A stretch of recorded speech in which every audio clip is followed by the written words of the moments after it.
Hello and welcome to G Fun Facts Online. Today we are diving deep into a milestone that historians of science will likely look back on as the moment biology truly grew up. We are talking about the Human Cell Atlas. On November 20th, 2024, a massive consortium of scientists released a collection of over 40 peer-reviewed papers. This wasn't just a data dump. It was the unveiling of the first draft of a map that charts the 37 trillion cells that make up your body. To give you a sense of scale, compare this to the Human Genome Project. When we sequenced the human genome, we essentially wrote down the alphabet of life. We had the letters, but having the letters doesn't mean you have the dictionary, and it certainly doesn't mean you have the instruction manual for how those letters build a living, breathing person. The Human Cell Atlas, or HCA, is that instruction manual. It is the Google Earth of human biology. For centuries, anatomy was limited to what we could see. We knew where the liver was, we knew the shape of the heart, we could identify the lobes of the brain. But that is macrogeography. It is like looking at the Earth from a satellite and seeing the continents, but having no idea where the city's streets or individual houses are. The macro view hides a chaotic, mysterious universe below the surface. What this new draft provides is the street view. It defines not just what cells are, but where they are located, who they are communicating with, and how they change from the moment we are conceived until we reach old age. This is the era of cellular cartography. Let's start by looking at the toolkit that made this possible. You cannot build a map of this resolution with traditional scalpels and microscopes. The HCA is built on a technological revolution involving transcriptomics and artificial intelligence. The most important tool here is something called single-cell RNA sequencing. To understand why this is a breakthrough, imagine you are trying to analyze a fruit smoothie. In the old way of doing biology, we would take a piece of tissue, say a chunk of a tumor or a piece of liver, and grind it up to analyze the DNA and RNA. The result was an average. You knew there were strawberries and bananas in the smoothie because you could taste the sweetness, but you couldn't study an individual strawberry. You lost the specific details in the blend. Single-cell RNA sequencing effectively unblends the smoothie. It allows researchers to isolate individual cells and sequence their RNA separately. This reveals exactly which genes are turned on or off in every single cell. Suddenly, what looked like a uniform mass of tissue is revealed to be a bustling city of distinct actors. You can see immune cells conducting surveillance. You can see structural cells building scaffolds. You can see rare, never-before-seen stem cells hiding in the corners. But knowing what a cell isn't enough. You need to know where it is. A security guard is useful at the front gate, but if he is standing inside the server room pulling wires, that is a problem. In biology, an immune cell is useful in the skin, but might be dangerous if it's acting aggressively in the brain. This brings us to the second major tool, spatial transcriptomics. This is the breakthrough that adds the coordinate system to the map. It allows scientists to map gene expression directly onto a tissue slide. By overlaying the genetic data with the physical location, researchers can see neighborhoods of cells. They can see how a cancer cell corrupts its neighbors, or how a gut cell signals to a blood vessel. And to handle this data, which comprises over 100 million cells from 10,000 individuals, they used advanced artificial intelligence. They developed models like Similarity, which is basically a reverse image search for biology. It allows researchers to compare a cell from a new disease sample against the massive HCA database to instantly identify what it is. Another tool called StarCom uses AI to predict communication networks, inferring how cells talk to each other via chemical signals based on their physical proximity. Now that we understand the tools, let's look at what this first draft actually revealed. The release covered 18 distinct biological networks, and the findings are rewriting textbooks. Let's start with the gut. The human gastrointestinal tract is often called the second brain, and the atlas shows us why. One of the flagship papers integrated 25 datasets to map 1.6 million cells from the gut. They discovered entirely new cell states involved in inflammation. Specifically, they highlighted a rare type of epithelial cell, called an M-like cell. In a healthy gut, this cell acts as a gateway for the immune system. But the atlas showed that in diseases like ulcerative colitis and Crohn's disease, this cell becomes dysregulated. By mapping the healthy gut against the inflamed gut, researchers identified specific cellular neighborhoods that drive autoimmune attacks. This is huge because it offers a roadmap for developing drugs that target only those malfunctioning neighborhoods, sparing the healthy tissue. Then there is the skeleton. We usually think of bones as static, hard mechanical parts. The HCA proves they are dynamic, living ecosystems. For the first time, we have a high-resolution map of human skeletal development in the first trimester. The atlas captured the precise moment when cartilage transforms into bone, a process called ossification. This map is crucial for understanding skeletal disorders like osteoporosis and osteoarthritis. By seeing how the skeleton builds itself correctly in the womb, scientists can try to reverse engineer treatments that stimulate these same building pathways in aging adults to repair brittle bones. Moving on to the immune system, which is essentially the body's mobile defense force. The first draft tracked immune cells not just in the blood, but residing within tissues. These are known as tissue-resident memory T cells. The data revealed that immune cells adapt to the organ they protect. A macrophage in the lung looks and acts differently than a macrophage in the liver. This explains why some autoimmune diseases attack specific organs and not others.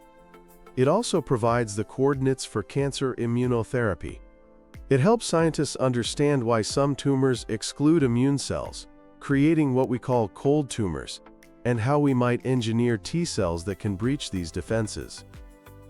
Perhaps one of the most fascinating and ethically challenging frontiers mapped by the atlas is the placenta.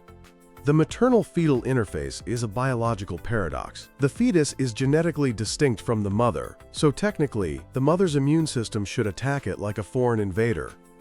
But it doesn't. The HCA provided a multi-omic atlas of the first trimester placenta that explains why.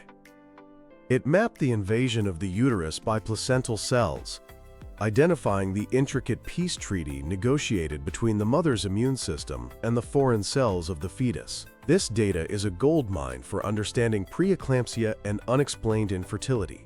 It also sheds light on transplant rejection, potentially teaching us how to trick the body into accepting donated organs. And finally, the brain. The brain remains the final frontier, but the HCA has established a beachhead. Researchers use the atlas to validate brain organoids. These are miniature brains grown in petri dishes. Scientists compared these lab-grown models to the actual developing human brain map to see how accurate they are. They found that while organoids are good, they lack certain stress responses and vascular cells found in real brains. This acts as a quality control check. It allows for better modeling of neurological diseases like autism and schizophrenia, ensuring that drugs tested in the lab will actually work in the human body. So, why does all of this matter? Why do we need a map?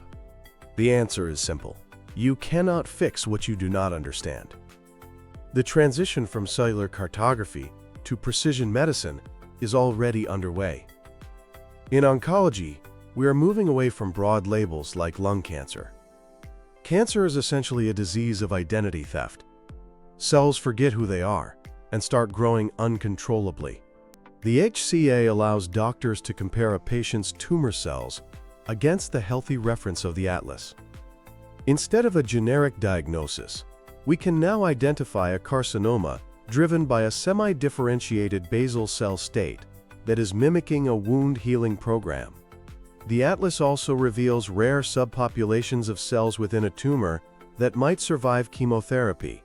These are sleeper cells. By identifying them early, doctors can prescribe combination therapies to kill the tumor and its backup reinforcements simultaneously. In the realm of autoimmune diseases, for millions suffering from lupus or rheumatoid arthritis, the immune system has been a black box. The HCA turns on the lights. By mapping the immune cells present in inflamed tissues, the atlas has identified specific cellular hubs. These are groups of immune and structural cells that constantly reinforce inflammation. Breaking these hubs is a new therapeutic strategy that differs from the blunt instrument of simply suppressing the whole immune system. And then there is regenerative medicine. If you want to grow a new liver or repair a damaged heart, you need the blueprint. The HCA provides the instruction manual for every organ. Scientists are already using the atlas to engineer stem cells that perfectly match the profile of healthy heart muscle cells or insulin-producing beta cells. However, a map of humanity must represent all of humanity. One of the most critical missions of the Human Cell Atlas is to correct the biases of history. For decades, the vast majority of genomic data came from people of European descent. A human cell atlas that only represents one ancestry is not human. It is incomplete. The HCA consortium has made ancestral diversity a core pillar of the first draft.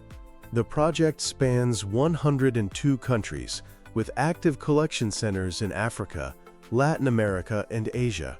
This matters because genetic variations across populations can affect how cells respond to drugs or fight infection.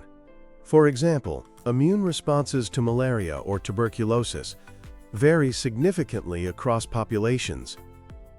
By including diverse samples, the HCA ensures that the next generation of medicines works for everyone, not just a privileged few. The project has also established rigorous ethical guidelines for community engagement, ensuring that indigenous and underrepresented communities are partners in the research, not just subjects. As we look to the future, we must remember that this is only the first draft. The roadmap for the next decade is ambitious.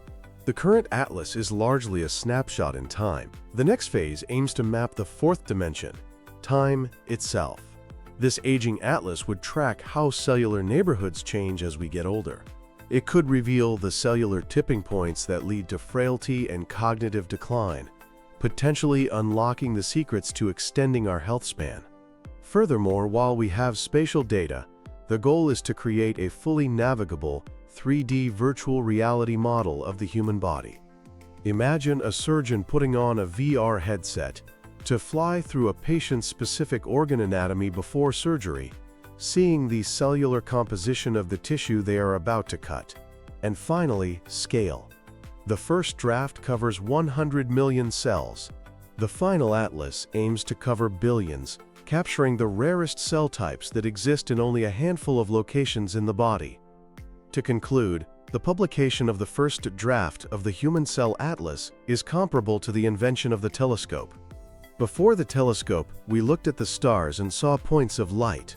After, we saw galaxies, nebulas, and the mechanics of the universe. Before the HCA, we looked at the human body and saw tissues and organs. Now, we see the galaxies within us. We see trillions of independent agents, communicating, warring, building, and dying to sustain the phenomenon we call life. We are no longer flying blind, we have a map. And with this map, the future of medicine will be more precise, more personalized, and more effective than ever before. The era of cellular cartography has arrived, and the territory it reveals is nothing short of miraculous. Thank you for listening to Fun Facts Online.